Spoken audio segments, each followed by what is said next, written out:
Hello everyone! Today we are going to learn how to use and play on a keyboard. So we're going to be learning things like the correct hand positioning, what kind of posture you should have when you are playing the keyboard or piano, and also learning where notes are so we can create chords and music like that.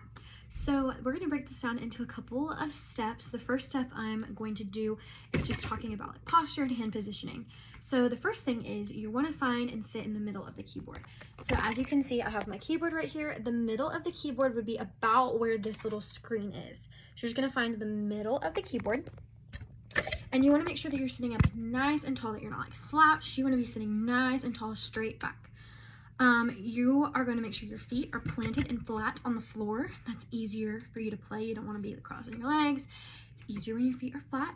And you're also going to make sure that your elbows are just a little bit above where the keys are. My table is a little bit high, but usually when you play, you want to make sure that your elbows, so you have room to move. One thing that we can do to make sure that we're sitting up nice and tall too is to pull our string. So if we're sitting like this, we pull our string and we sit up nice and tall. Okay, now that we're sitting up nice and tall, we've pulled that string up, our feet are flat on the floor, and our elbows are up. We are ready to start finding middle C. So middle C is located in the middle. That's why it's called middle C. You're gonna find the two black keys. I have labeled my keyboard just for purposes to make it easier, but if you don't have it labeled, you want to find the two keys that are in the middle, and it's the one directly next to that. You're going to place your thumb on middle C. So once you find middle C, your thumb is going to go on middle C. Your other fingers are going to go on the keys next to middle C. So we have our thumb on C, pointer on D, and so on and so forth. Each key represents a different note, and it follows the musical alphabet. So we start, as you can see, A, B, C, D, E, F, G, and it goes all the way to G, and then it starts over. And there's several different sections of that on our keyboard, and I have them all labeled out. Okay, now let's talk about hand positioning. So once you have your thumb on middle C, you are going to put all of your fingers down and have them gently resting on top of the keys. We don't want to press them down. We don't want to be really not curved like that. We're just going to gently rest them.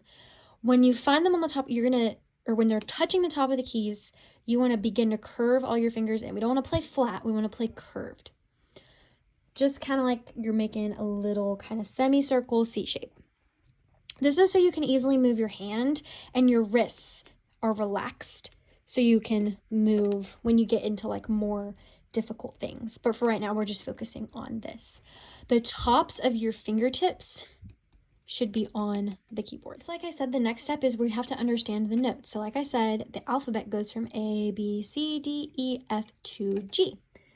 When you're starting from middle C, your thumb is resting, the pointer's on D, the middle's on E, ring is on F, and pinky is on G. This is what we are going to be focusing on today, just with our right hand. So now that we know where our fingers are supposed to be, we're sitting up tall and straight, we are going to be using our keys correctly. So when you are going to press down on the keys, again, you want to make sure that your fingers, you're making that C shape and your fingertips are touching the top. Now you're going to press each key one at a time using a little amount of pressure and playing each note for the same amount of time. So make sure you're lifting each finger after playing the key. So if I were to play C and then D, I would lift my finger off of C instead of going C, D. So these two are playing at the same time. Now we're going to practice with a pattern. So we're going to start playing in the order of C, D, E, F, and G. So if I wanted to do that, I would go.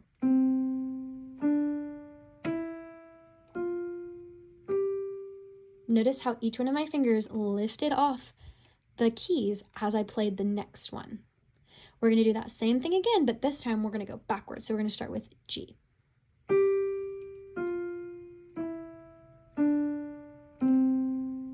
When you're playing this, you want to make sure that each note is the same length and go slow so you can really get that movement. Another thing that we can connect the piano to is something in science. In science, we learn how there are different sound waves and how each wave has a different length or different frequencies. And when you play the keyboard, there are different lengths that vibrate, or waves that vibrate, so we get to hear those different sounds.